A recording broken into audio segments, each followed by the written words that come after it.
As the freezing temperatures approach our area, CenterPoint says it is preparing for any potential issues that may arise. And that preparation includes a staging site at Sam Houston Race Park. Trayson Bragg is there live. Trayson, what's it like out there at this staging site?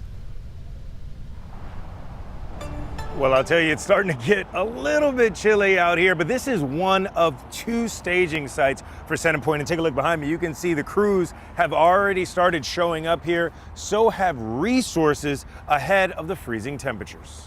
And along with that, we've started to ramp up resources. Nathan Brownell, VP of Resiliency and Capital Delivery at CenterPoint, says a big part of that ramp up before the storm is personnel.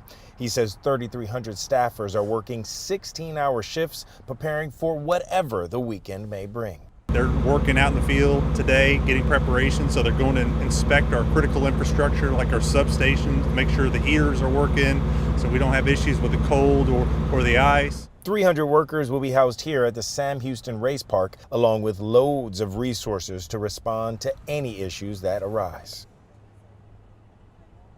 But even a little bit of ice has impact on driving conditions. It can weigh down the vegetation and drop those lines on top of our power lines that cause outages. But Brownell says he believes the work CenterPoint has done post-Beryl will play a big role in helping keep the lights on during this storm.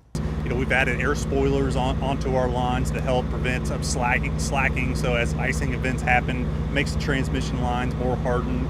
And so we feel very confident that the transmission lines will hold up well, and also that the generation will be there to provide the electricity to our customers. Now, Brownell also recommends that you stay prepared at home and have all the essentials this weekend, including flashlights and batteries and, of course, water. And he also says if you haven't already, he recommends that you sign up for CenterPoint's Power Alert service. That way you can receive restoration updates if you do face an outage. I'll send it back to you all for now. All right, some good advice there, Trayson. Better be prepared. All right, thank you so much.